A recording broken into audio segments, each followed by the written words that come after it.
Africa. My name is Palisa Dembe and welcome to Afternoon Express on this amazing Wednesday afternoon. Trust us to get you through the hump that is this week. Now, it goes without saying that no one should be fearful of their lives because of their skin color. However, this is very much a reality for people with albinism in sub-Saharan Africa. So today on the show, we meet accomplished actress and human rights activist Regina Mary Ndlovu, who is also the co-founder of and host of My Voice Albinism, The New Era. We chat to her about challenging and changing the stigma associated with albinism in Africa. We also meet Sethu Mbuli, the recipient of the Queen's Young Leader Award 2018 and the co-founder of the support group and blog for albinism, Love the Skin. Do join the conversation online and tell us something about you that makes you unique. Tweet us at Afternoon Chat using the hashtag Afternoon Express or comment on our Facebook page. I'm looking very much forward to finding out what makes you unique as I try to think of what makes me unique. So, when Bongeziwe Mabanga surfaced with his debut album in 2012, he was hailed as the new face of Afro folk. His music effortlessly intertwines Xhosa lyrics with traditional music and folk styling to create something uniquely captivating. Since his debut release, he has toured Australia, Asia, and Canada with appearances at several international and national festivals. He joins us today to tell us about his journey in music. But first, let's have a look at this.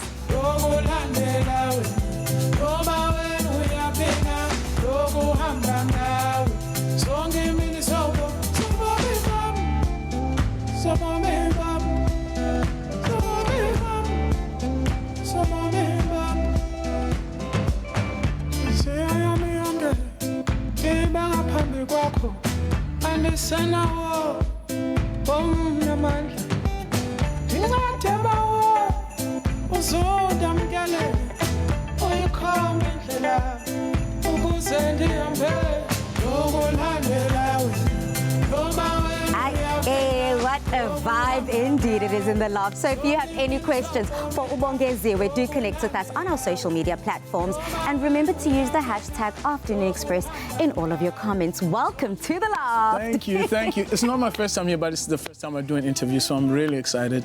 Thanks for having me. No, but that's exactly what we want. We want our viewers to connect with not only your music, but who you are as a person, because I think that is so valuable. Yeah, I agree. Yeah, so you have had so many influences throughout your life and in your musical journey. But take me to the very beginning, when Ubongeziwe was breaking through in the music industry. Oh, the very beginning. I would say the very beginning when I was a kid, the music that, you know, the song that really changed my life was the Tati Skupu, Bongo Muffin. Tati Skupu. Yeah. That was my vibe. That was my jam. And also when I saw the video, I was like, my brother introduced me to them, and I was like, I need to grow up and become like these people. This is what I want to do so much. So yeah, that was like a young influence.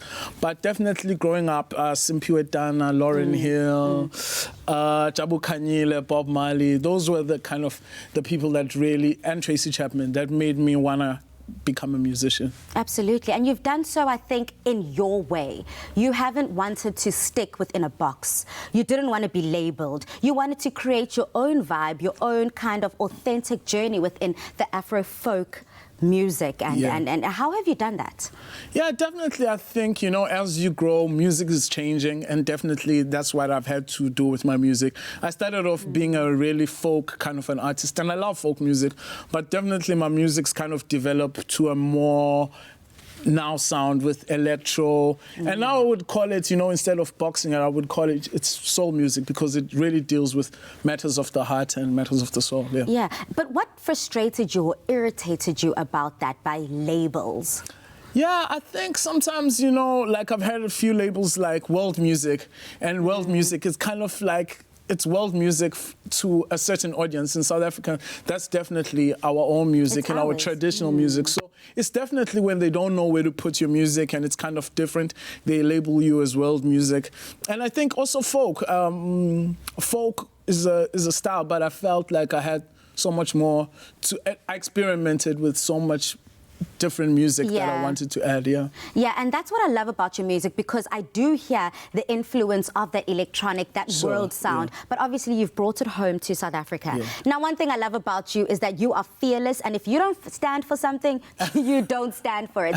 And another thing that kind of frustrated you was lack of representation. Yeah, yeah. In academia, in the arts, and you were Yes. like, actually, let me stand up and do it myself. Yeah, definitely. You know, like, I think, yeah, within the industries in South Africa, you do see, like, you know, a few black people that are right at the top. And it's definitely something that when I came into the industry that I used to really question about. I think, it makes things really slow, and it's not really beneficial for black artists there. Yeah. Yeah, absolutely. But you've broken down those barriers now, and you're at a stage now where you're bringing nothing but the best in your music and obviously in your talent. You've collaborated with some incredible names, like Utiego from 340 Mil. Yeah, Tiago. How was, first of all, how did y'all meet? Yeah, Tiago is from 340 Mil, so I was signed to the 340 Mil label. I was like one of their artists, and I worked on the first album. I worked with Paulo Chibanga, who's the drummer from 340 Mil. So in this project, I got to work with the guitarist and of 340 Mil, and he produced my second album, Mangaliso, and he's working on my new album. Absolutely. Well, Mangaliso is exactly that. It's amazing. We're full of awe. It's your latest project right now, which we are celebrating. Thank you. Talk to me about this project. Yeah, Mangaliso came out, I think, 2017. Yeah. And it's the album that won me my first summer. Woo! And, Shine! Thank you. And it definitely opened a lot of doors. A lot of the songs were used in ads. It's really opened up my touring circuit in many different places. So it's forever my baby, but I have a new project coming out later this year that we're busy working on, and we're very excited to finally share it with the rest of everybody. Bongeziwe, you have traveled the world with your music. Yeah. You have taken South African music, you've taken Afro folk, and you've put it on a world and global scale, which we thank you for. Thank you. But what is the biggest difference? I mean, you've gone from international festivals to local, little hot spots around the corner. Yeah. I find it's so interesting how we can have these huge productions internationally, but when it comes to celebrating our own South African artists, I don't want to say we take shortcuts, but it's not as much of a display. Yeah. Yeah. Definitely. I think, what I love about other places is like they really celebrate music. They really take music seriously. I know a lot of people in other countries, they would save up during the winter so that in the summertime, they can go watch that artist. And, you can tell the way they take in music. It's so different. But, it's also important for me, to be recognized here at home. Yeah. This is where I make music for. This is what I write about. This is my influence. So, I think both worlds are important here. Absolutely, both worlds are important. Yeah. But the world that we're working with today, of course, is the South African audience. Yes. And we have got everyone bringing in their questions, Mr. Babandla. So I hope you've got your answering hat on. All right. Because on social media, we've asked you, do you have any questions for Bongeziwe? And we've got Usadita here who says, how does he do so well in creating good music? And does he write anything? And how does it come to his mind? How do you inspire yourself? How do you keep it flowing? Thank you for that question. I would say, how do I do it? My background is in theater and drama, so I think a lot of that plays into my writing. I try and write like as though like it's a script, like choosing which words are important. It's a lot of editing. Okay. And I definitely write from my heart and what's going on in my life. Absolutely, I love that. You have to speak from the heart because that's what's key. Yeah. Upumi here asks, his music is authentic and speaks volumes. Mangaliso is my jam. Where does he draw his inspiration from, and how does he stay true to himself? I would say Mangaliso, that was a spiritual project. I was really trying to find myself and find God. And I knew a lot of people would kind of relate to the kind of questions that I had. So at a certain point, I decided, while I was busy battling with my own life, that, this would be really powerful is in music, everything that I'm going through. People would love to take this journey with me as I was asking myself a lot of questions. And that became the inspiration for the whole album. How vulnerable do you have to be to do that? To pour whatever's happening in your life, as beautiful and as ugly as it is, and kind of channel it into your creativity? Yeah, it's funny you asked that. This new album is very open, I think, music, you can't really write good music if you're not willing to be open and expose a sense of yourself. I think that's what we love as human beings about music, is that relation, that we're not feeling things alone, that somebody else feels the same way, Yeah. Absolutely. So we've got one more comment here from Dorothy before we get that incredible performance after the show, at the end of the show. And Dorothy would love to know, who would you like to collaborate with in the music industry, or who would you do you prefer to focus on just African music only and not collaborate with anyone? Yeah, no, I like collaborations. I like to also collaborate with people that are very different from me. I think that makes a very interesting song. I think it doesn't really accomplish anything when you work with an artist that's really similar than you. But who I'd love to work with? I'd love to work with, Something Soweto is one of my favorite musicians in South Africa. I'd love to work with him. I've been telling him I'd like to work with you. Hallelujah. And Simpiwe Dana, Yes. Thandiswa Mazwai. Yeah, and maybe do something with Jabu Kanyile from the old archives, bring it up, and do a remix. Yeah, it would be great. I kind of like that. I think that's where we need to You like stick the idea? here. The old and the young coming together, meshing in such a beautiful way. Yeah. I would love to see you collaborating with that. But I'm also looking forward to your performance at the end of the show. Cool. So get those vocal cords ready, honey, because we're putting you to work. Now we meet actress and human rights activist Regina Mary Ndlovu after the break. So do not move a muscle. See you after the break.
Welcome back to Afternoon Express. So this week we are featuring LG's latest range of OLED TVs. What if a television wasn't just a display of another world, but rather a portal into a whole new reality? The new LG C9 OLED TVs uses advanced technologies to make big scenes look even larger than life and as vivid and real as the world around you. The C9 achieves this thanks to the OLED black technology.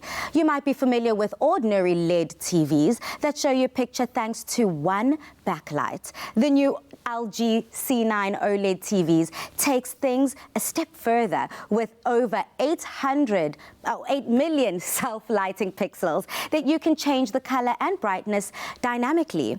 That means that you can bring out rich, high-definition detail with your favorite feature films and television shows in a pinpoint accuracy with rich textures and vibrant detail. Available in 3 different sizes, the LG C9 brings images to life. The wonder of LG OLED TV with new intelligence. LG OLED TV. Actress and human rights activist Regina Mary Ndlovu is passionate about advocating for people with albinism. She has written and performed in South African theatres like Mary, Mary, Mary and Impi Thandazile, to name just a few. To add on to that, she's also climbed Mount Kilimanjaro with 6 other women as a way of challenging the stigma associated with albinism in Africa. Head over to our social media platforms if you have any questions for Regina, and remember to use the hashtag Afternoon Express in all of your comments. Welcome to the loft, lady.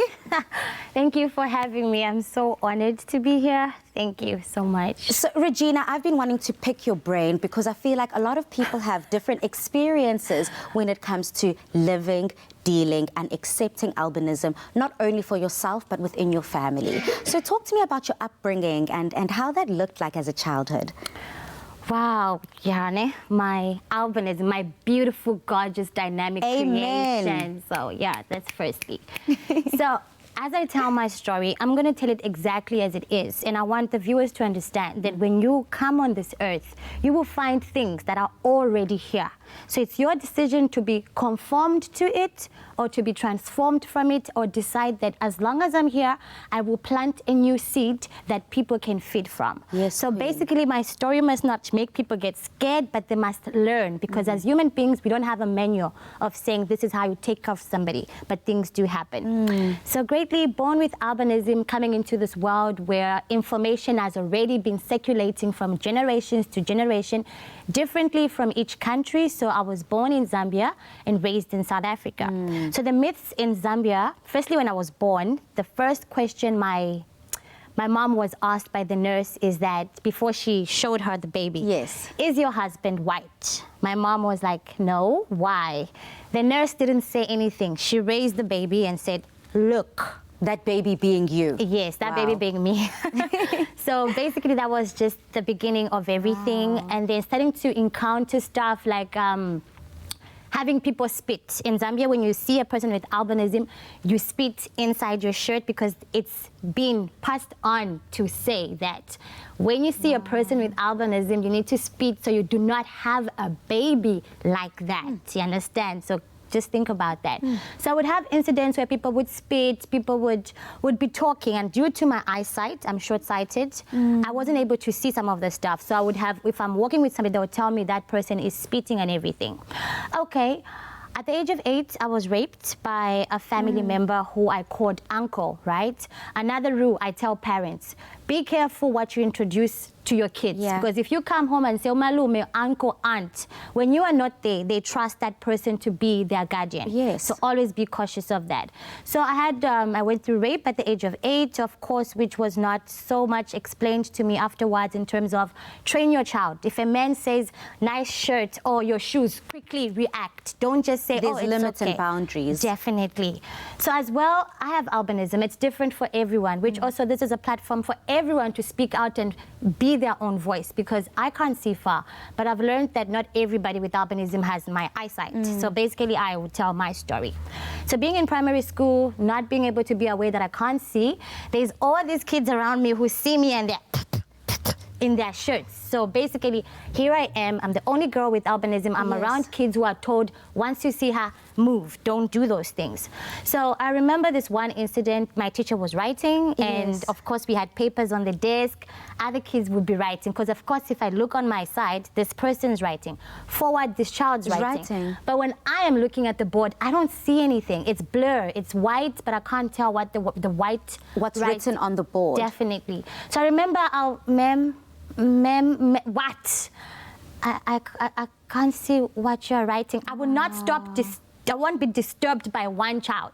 All these kids, I must stop what I'm doing and teach you. For you. Let's keep going. You don't belong here. You Regina, understand? your story has highlighted so many issues. From the beginning, from your very first minutes on this earth, you were questioned. Some might say you were rejected. And going into your childhood, early childhood, with learning disabilities, sexual abuse and assault. What about your journey, especially in the early childhood, made you say, actually, I'm going to create my voice, something for me, and something that speaks to people that can relate to how I look like? Wow. Mostly, firstly, it's the outcome, right? The first thing that people need to understand, that there's what you call cause and effect. Nothing goes to waste. Your bullying, your words, your harsh treatment towards somebody else, it's not being deposited into an empty space. Things happen to people. So having that journey of pain, discrimination, anger made me become my own worst nightmare. I attempted 11 suicides. I hated myself. I felt that being on earth was the worst thing. I was always looking for that one person who would make a mistake like I did, because I couldn't read for 25 years of my life. And when kids are reading in the classroom, you always want to hear that one person who would say, I'm in your shoes, so that you can feel comfortable. So all my life, all I wanted was for somebody to say, no, you can do this, girl. Yes, no, you got this. Yeah. And I didn't have that, you understand? I didn't have that. And then when I became a woman and I looked around and I saw other children, I could identify with the fact that it's not about their skin color, just about albinism. There were kids in my community whose parents would come to me and say, this child is dumb, this child is stupid, this child is this. And it's almost like they were talking to me. But I wouldn't be able to say, no, they're not. I'm also like that. I was so silenced, that the silence built another character of negativity in me. So what made me realize and change was the fact that when I asked myself, this woman who I want to become, this actress, this model, how does she speak? How does she talk? What does it mean to be her? I built that. I made the walk, I made the talk. I said, this is how she should talk. This is how she should sit. This is how her voice should be. This is the person I want her to be. Exactly, and I built on that, and here I am. So basically, because I did it, I know anyone else can do it. You don't just tell people, get up and do it. No. You help them up. When they're on their feet, then they'll start taking steps. Absolutely. In life, you're just told, go get a job, go do this. No, this is why I'm here, to be the voice. Even my voice, Albinism, the new era, is there to inform, engage, and say, listen, don't ask next door about that girl. Ask me, do you disappear? No, how can I do that? You know, and you're right here, you're doing it, and you're doing it so effortlessly, so easy. Well, I was going to say, for us, it looks like it's easy. No. But I can only imagine the amount of pressure you felt, having to stand for one group of people and say that I am the voice and I'm here to do it. What are some of the challenges and misconceptions that you had to overcome in order to be where you are today? Wow. Oh, gosh. And I thank you also for not being successful in all of the attempts of ending your life, because you wouldn't have been here today to share such a valuable message, not only with me and the Afternoon Express team, but for all the viewers at home, all the young girls who are looking at you, the young boys who feel like, that is me. Thank you for saying that, but I'd like to take my gratitude to God. Honestly, I used to hate him with a deeper passion because I couldn't read. I wanted to be an actress. I cannot read a script. How am I ever going to make it? And then I came across an audio Bible where it was playing. I could hear, and from there I was able to take the book, look at the word, and listen, and I had to memorize and teach myself. That's when I found out that I was created in another image, and everything about me is on point. When you tell me my skin is a mistake, no. You don't know that I came here because I'm meant to be like this. Absolutely. Understand? Yes. And most importantly, it's also the reason why I decided to stand out and be the voice. It's because of the pain I felt and the body did to me, everything I went through, the rape, the discrimination, didn't just go to waste. It haunted me. It still haunts me. It turned me to feel like I wasn't good enough. I wasn't, I wasn't a woman. I wasn't this. Every day I wake up, I look in the mirror, and I hate myself. Do you understand? On the outside, what it looks, oh, perfect. She's got it together. She's vibrant. She's there. bubbly. But there's also that pain that I'm trying to erase. That's why I'm here, because once you go through a process where you've lost yourself, you will never come back. You understand? You start drinking, you start smoking, you start hating yourself, and then you won't be good enough to anybody. Well, Regina, I'm thankful for you. I'm thankful for the voice that you have and the conviction that you have in absolutely everything that you say. It's nothing to be taken for granted. But we do have you here throughout the show, and I definitely hope to connect towards the end of the show and bring this conversation together. Thank you so much. Thank you for having me. Shake off the winter blues by planning your next trip with Turkish Airlines now. Book for travel between the 1st of September and the 30th of November and enjoy our special fares from 7,400 Rand to destinations like Barcelona, Rome, Athens, Zagreb, and even Istanbul. Speak to your travel agent or Turkish Airlines before the 31st of July about these incredible specials. And remember to ask about the free Istanbul stopover that allows you to experience 2 destinations for the price of 1.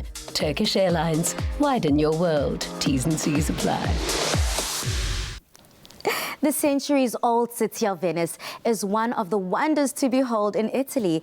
Built across 118 islands in a lagoon, a city is surrounded by a network of beautiful canals. One of the most beautiful and appealing activities and tourists that love to do in Venice is to take a classic gondola ride throughout the canals, giving you a unique view of the city. In addition to this, Venice offers visitors numerous array of Venetian Gothic architecture, art, history, and of course, many trendy restaurants, bars, and cafes. And if you're interested in experience the historic city of Venice, you can come from the incredible prices starting from 7,400 Rand with Turkish Airlines. To take advantage of these incredible offers, simply book between the 1st of September and the 13th of November. Contact your travel agent or Turkish Airlines directly before the 31st of July to seize the deal, and remember to ask about the free stopover in Istanbul, which allows you to experience 2 destinations for the price of 1. Widen your world with Turkish Airlines, and remember, T's and C's apply. So after the break, we prepare a delicious creamy baked tomatoes with Chef Mo. See you after the break. Shake off the winter blues by planning your next trip with Turkish Airlines now. Book for travel between the 1st of September and the 30th of November and enjoy our special fares from 7,400 Rand to destinations like Barcelona, Rome, Athens, Zagreb, and even Istanbul. Speak to your travel agent or Turkish Airlines before the 31st of July about these incredible specials. And remember to ask about the free Istanbul stopover that allows you to experience 2 destinations for the price of 1. Turkish Airlines, widen your world. T's and C's apply.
welcome back to Afternoon Express.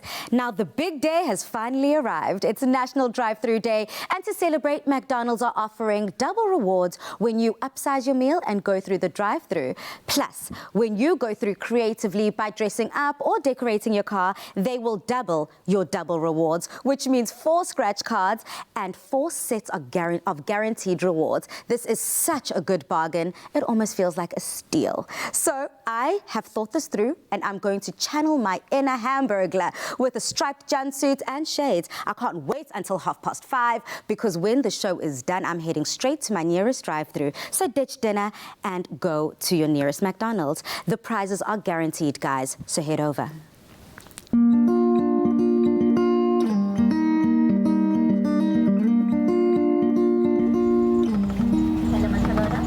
Hi, can I please have a chili cheese chaser? Chili what? A chili cheese double for a cheese boy.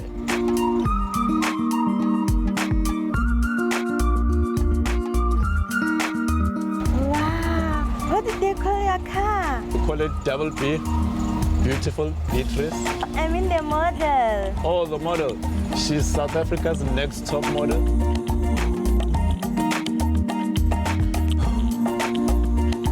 Pégale moto.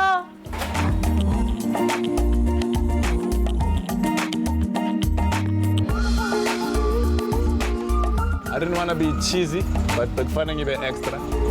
I'm just preparing for the National Drive-Thru Day.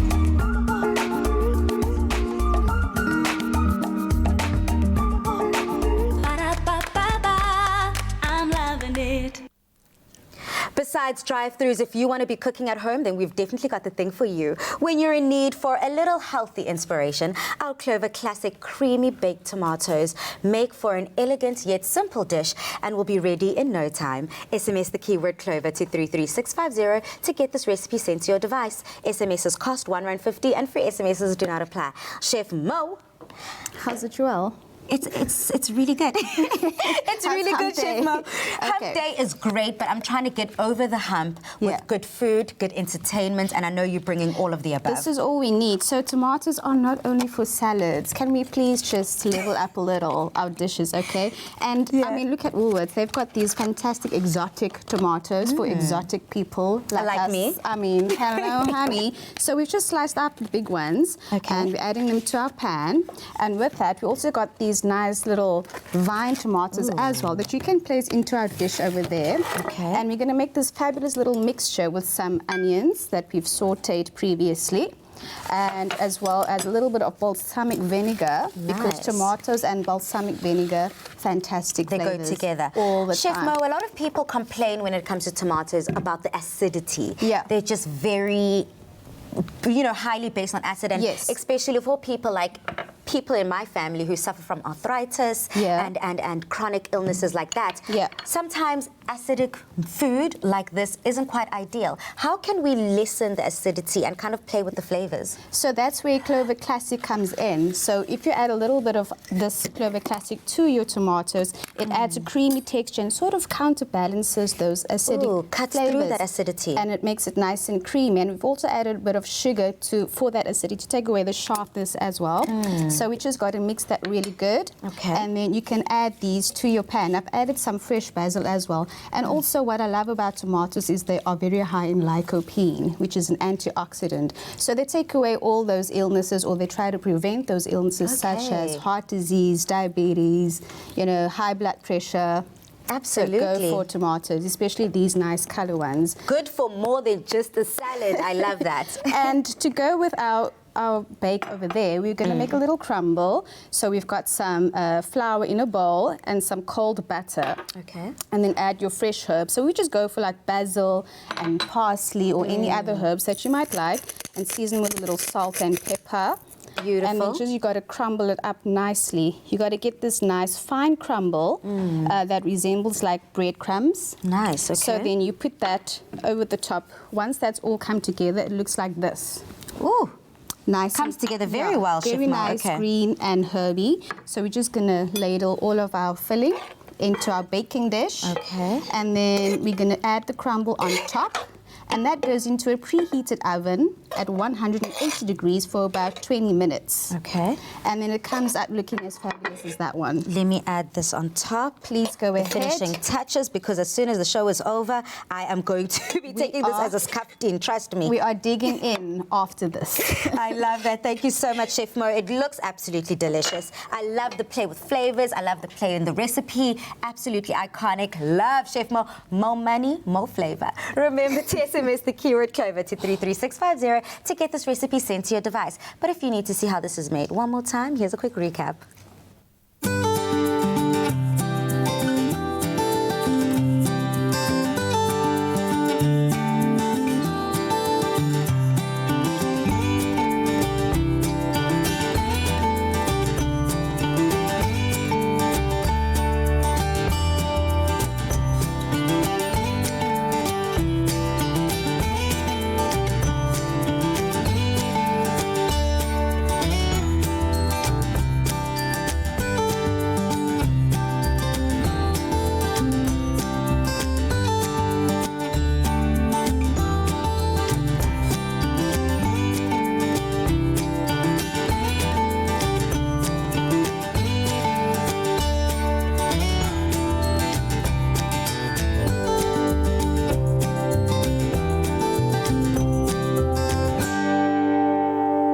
Made with love by Clover.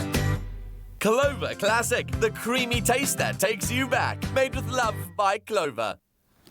Absolutely delicious. So after the break, we meet Sethu Mbuli, the co-founder of the support blog for albinism, Love the Skin. See you after the break. Hi, I'm Melinda Bam, and I was a contestant on Tropica Island of Treasure Season 8 in the beautiful Maldives. I had a blast because I played like a kid again.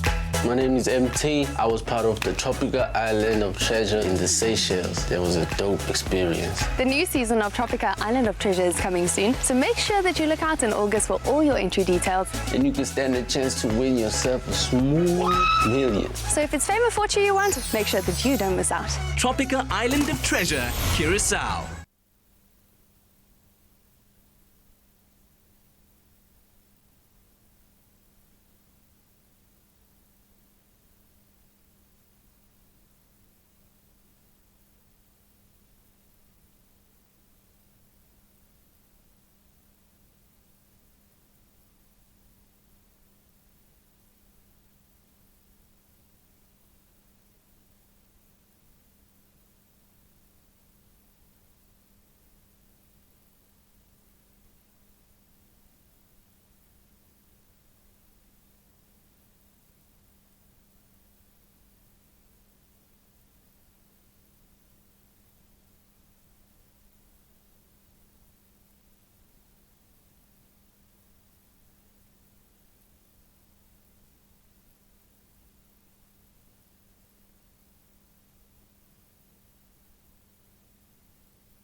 Afternoon Express, and thank you so much for spending your Wednesday afternoon with us. Now, Sethu Mbuli is the co-founder of the albinism support group and blog Love the Skin. Last year, she was a part of the group that received the Queen's Young Leader Award by Her Majesty herself, Queen Elizabeth II, at Buckingham Palace. Head over to our social media platforms if you have any questions for Sethu, and remember to use the hashtag Afternoon Express in all of your comments. Sethu, welcome to studio. Thank you so much for having me. First of all, Love the Skin is such a powerful statement, and I'm sure it's been a journey for you in loving your skin and loving how you were brought onto this earth. So tell me about young Sethu, baby Sethu. Right, so I was born and raised in the Eastern Cape, King Williamstown, by my grandmother. Both my parents passed away when I was quite young, so I was raised by my grandmother in rural Eastern Cape. But I guess my story is a bit, weird in a sense, because I moved from Eastern Cape to Cape Town, so there's that difference, jarring difference with that as well, because I have that experience of rural Eastern Cape life where my grandmother didn't know much about albinism, but then the different side of it where my family was more supportive and had more sort of support around them. So I experienced both of those things. Absolutely. So you have now, through your journey, discovered and rather created Love the Skin. So what specifically does this blog tackle? What does it deal with? Are you very confrontational in your approach, or are you taking a step back and more supporting? Right, so we found Love the Skin back in 2016 with a friend of mine. I mean, then initially it was around just the perceptions of albinism in the media industry, especially in South Africa. So I was working in radio at the time, and I found that through my own story, through telling it and also bringing on people on radio and telling their stories through that platform, I was able to sort of empower them and empower other people to sort of see themselves in the stories that I tell and in my own personal story. So I saw the power of that, and I wanted to extend that to other people as well, and to young people specifically who growing up who might not see themselves reflected in images that are shown within the media. So that was the main aim.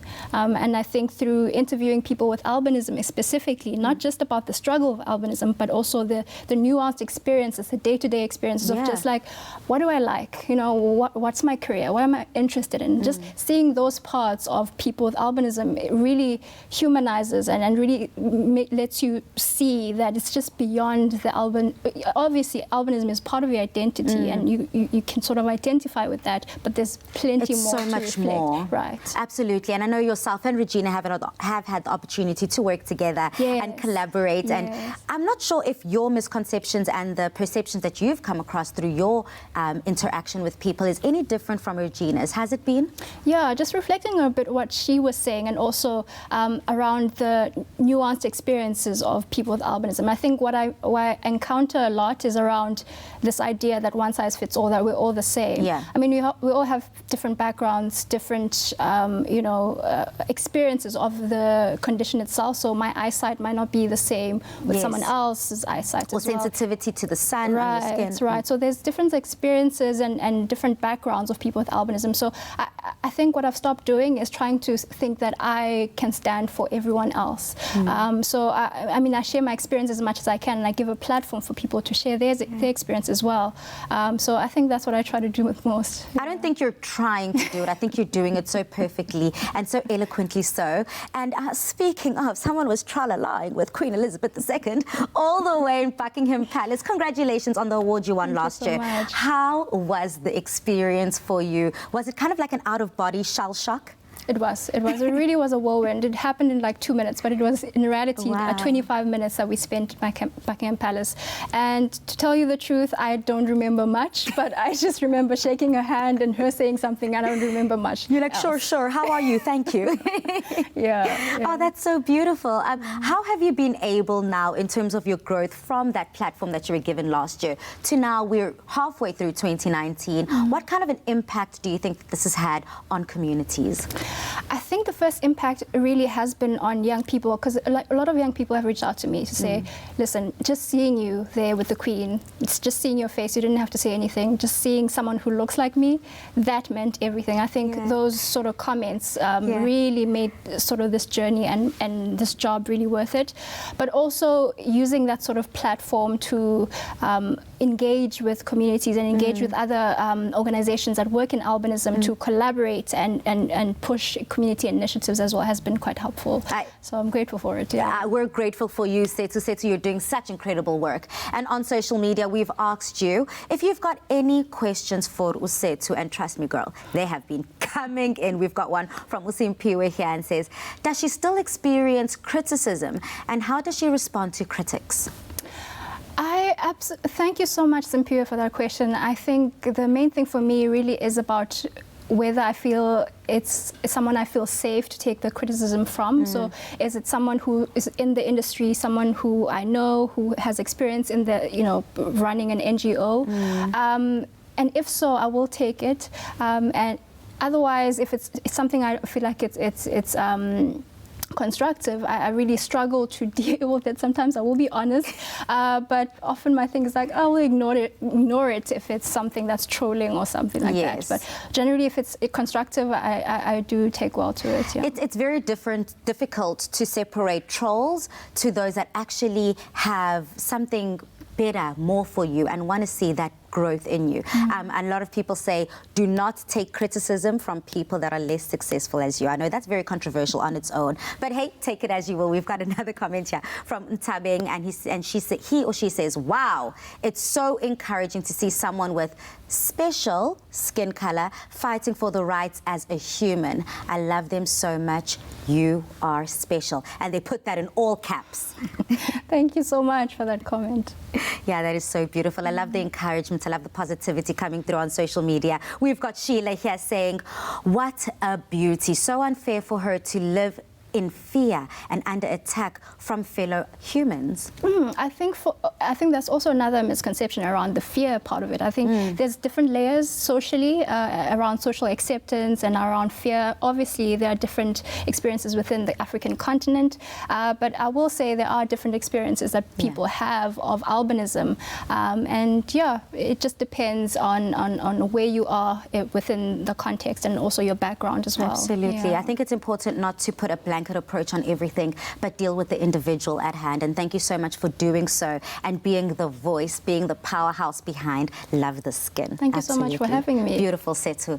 So Ubongeziwe is ready and warmed up our hearts with soulful music after the break. Look, I'm ready for it. Are you? I am. While we check out all the music after the break.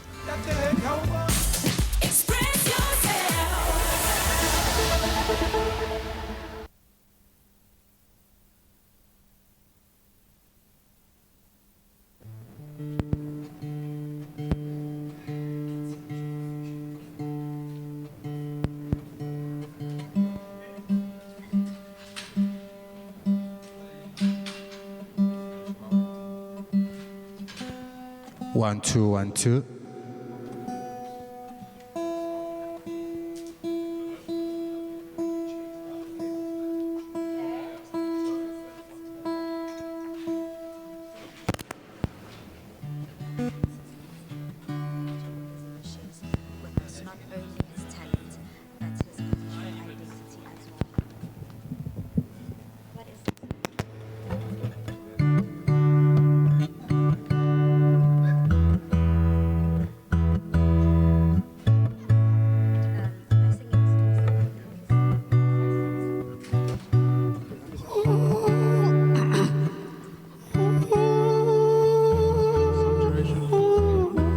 Excuse me? Song duration 4:31. Okay. Moving shorter.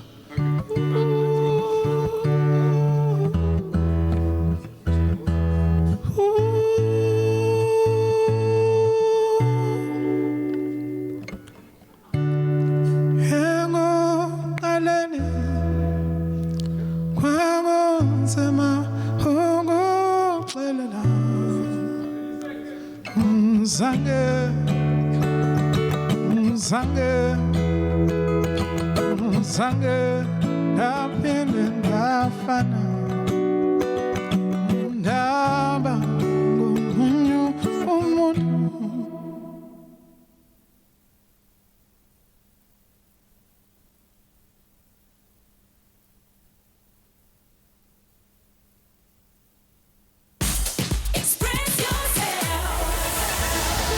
Welcome back to Afternoon Express. Now, by singing in isiXhosa and encompassing the influences of his upbringing and culture, Bongeziwe shares with us not only his talent, but his cultural identity as well. Performing his latest single Zange. Take it away, Bongeziwe.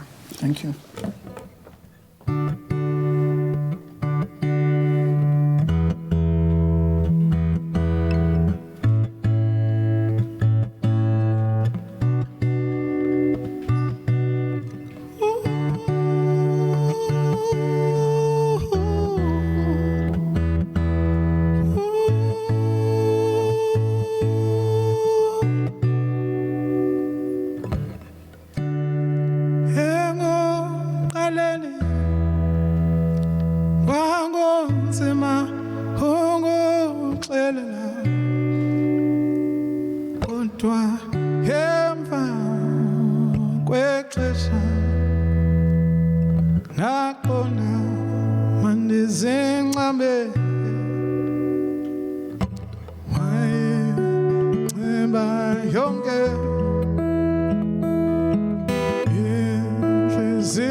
Zange ndaphinde ndafana ndaba ngomunye umuntu ukusukela ngoko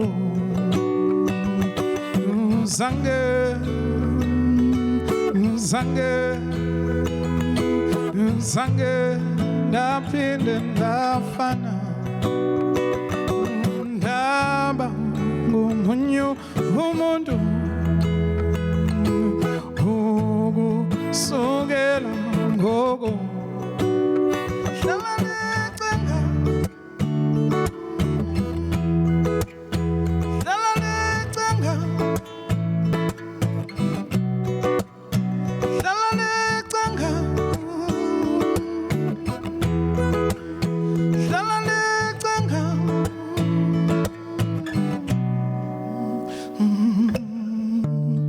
phambi kwabo ufike ndanengayazi ukuba ndothini ngoba ndaninesidingo isidingo sothando ndanyangwa nguwe mna ndade ndaphila konibonisa ukuba nawe uyandithanda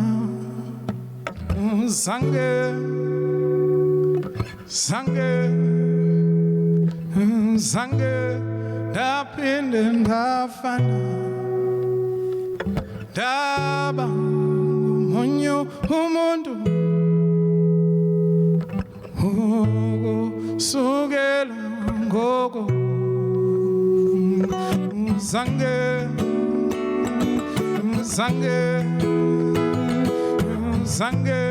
ndaphinde ndafana ndaba ngomunye umuntu ukusukela ngoko hlala necenga hlala necenga hlala necenga hlala necenga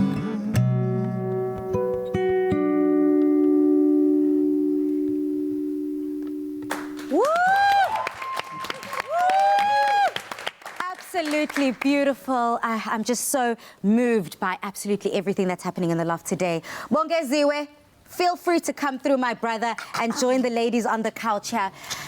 Ladies, as we wrap up the conversation on loving yourself, embracing your culture, as Bongeziwe has done so effortlessly, I want to find out from you, if you have a family member or if your child has albinism, practically but positively, what advice do you have for families? Find out as much as you can.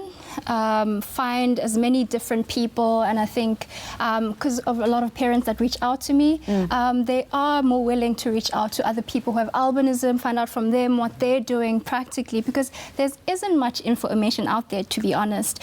But on a level of raising your child, I would say allow them to explore. I know it's hard as a parent to watch your child fall or watch them struggle, but allow that, because if my grandmother didn't allow me to experience things, I think it would be difficult for me to navigate a world that is not suited for me. Yes. So allow them a space. Absolutely. Regina, anything to add? Yes, so Seta just said there's not much information, but that's where my voice comes in. People want to learn more.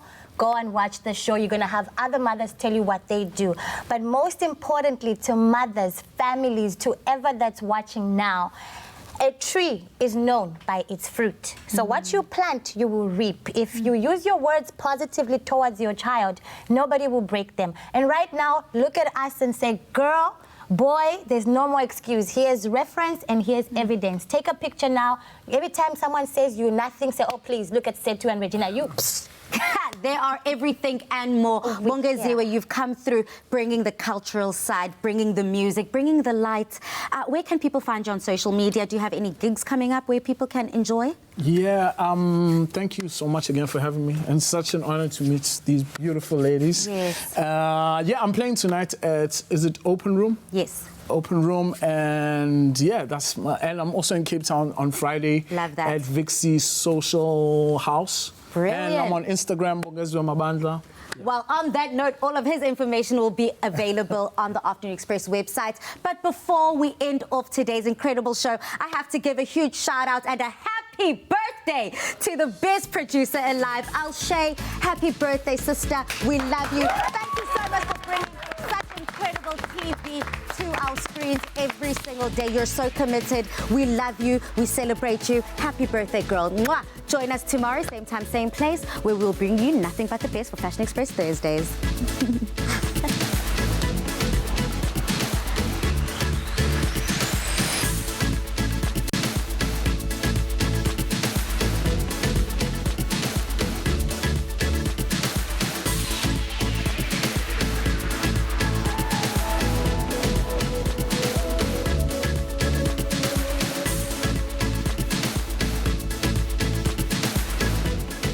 Afternoon Express, made with love by Clover.